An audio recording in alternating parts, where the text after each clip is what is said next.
રાજકોટ જિલ્લા પંચાયતના પ્રમુખ અને ઉપપ્રમુખના નામની સત્તાવાર જાહેરાત કરવામાં આવી છે। જિલ્લા પંચાયતના પ્રમુખ તરીકે સંજય પીપરિયા અને ઉપપ્રમુખ તરીકે સામંત બાંભવાના નામ પર ભાજપે મોહર મારી।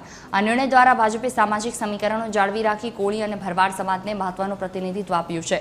સંજય પીપરિયા કુવાડવા બેઠક પરથી અને સામંત બાંભવા કોલીથડ બેઠક પરથી ચૂંટાયા। ખાસ વાત એ છે કે બંને નેતાઓ પ્રથમ વખત જિલ્લા પંચાયતના સભ્ય બન્યા છે, જે દર્શાવે છે કે ભાજપે આ વખતે યુવા ચહેરાઓને મોટી તક આપી છે। વધુ માહિતી સાથે સંવાદદાતા રવિ મોટવાણી ફોનલાઈન પર જોડાયા છે। જી રવિ, સંજય પીપરિયા જિલ્લા પંચાયતના પ્રમુખ બન્યા, શું વધુ વિગતો? જી જુરી, જરૂરથી જણાવી દઉં, સ્થાનિક સ્વરાજ્યની ચૂંટણીઓ બાદ જે રીતના ભાજપનો ભવ્ય વિજય થયો છે, ત્યારે હવે કોણ પ્રમુખ બનશે, કોણ ઉપપ્રમુખ બનશે તેવી ચર્ચાઓએ જોર પકડ્યું હતું। ત્યારે હવે રાજકોટ જિલ્લા પંચાયતના પ્રમુખ અને ઉપપ્રમુખની ભાજપે જાહેરાત કરી છે, જેમાં પ્રમુખ તરીકે સંજયભાઈ પીપરિયા અને ઉપપ્રમુખ તરીકે સામંત બાંભવાનું નામ જાહેર કરવામાં આવશે। આવતીકાલે સત્તાવાર બંને પદ પોતાના સંભાળશે।